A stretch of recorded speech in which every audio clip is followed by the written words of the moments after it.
Pues en esta ocasión les voy a hablar acerca de la oración simple.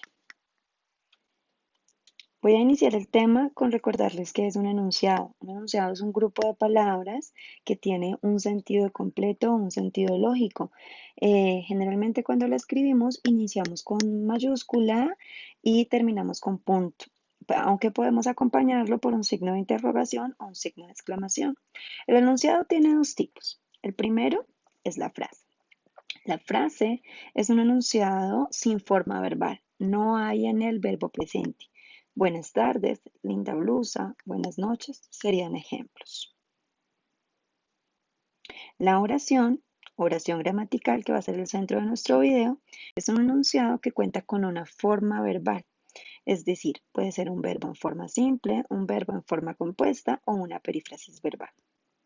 Les doy un ejemplo. La niña hace llorar a su amiga. Hace llorar es una perífrasis verbal, es un verbo que haría este conjunto de palabras una oración. Las oraciones tienen una clasificación, hay unas clases según cómo se expresa el hablante.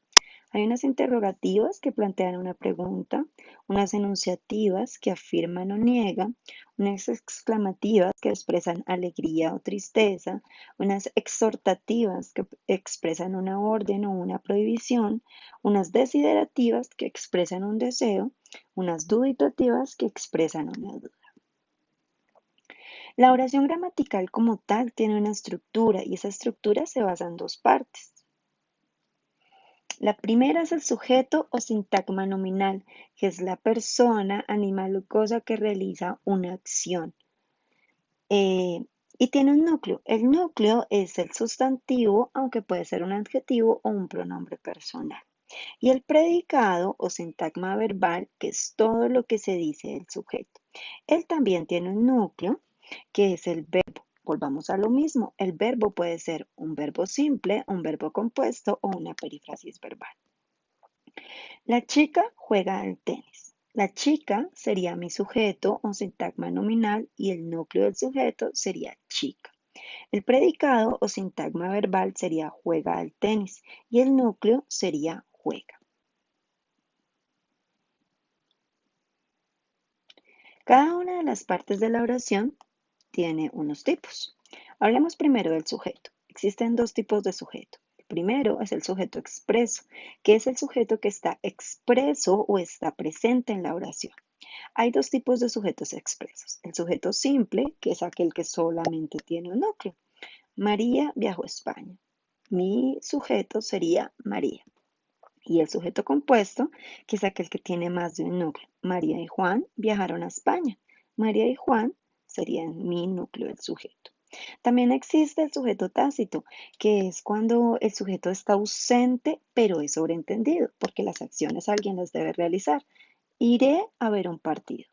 Entonces, yo no estoy especificando que yo iré a ver el partido porque en la oración omito el yo, pero se sobreentiende que voy a ver el partido. Entonces, por eso determinamos el sujeto tácito. Ahora nos vamos con el predicado. El predicado, bueno, les repito, el predicado es todo lo que se dice del sujeto y tiene un núcleo. El núcleo es un verbo. Según ese verbo, existen dos tipos de predicados. El predicado nominal, que está conformado por un verbo copulativo o los verbos ser, estar o parecer. Estos tres verbos son verbos copulativos que expresan o que acompañan un atributo. Un atributo es una cualidad o una característica. Y el predicado verbal son todos los demás verbos que acompañan a las palabras y que pues obviamente no son verbos copulativos. Este predicado tiene un núcleo y unos complementos. El núcleo que es el verbo y los complementos que son complementos directos o complementos indirectos o complementos circunstanciales. En una oración les voy a resumir todo lo que vimos de oración, pero además les voy a explicar los complementos. Juan es mi sujeto, es quien realiza la acción y el núcleo también es Juan, del sujeto. El predicado sería compró una rosa a María ayer. Compró sería el núcleo de mi predicado.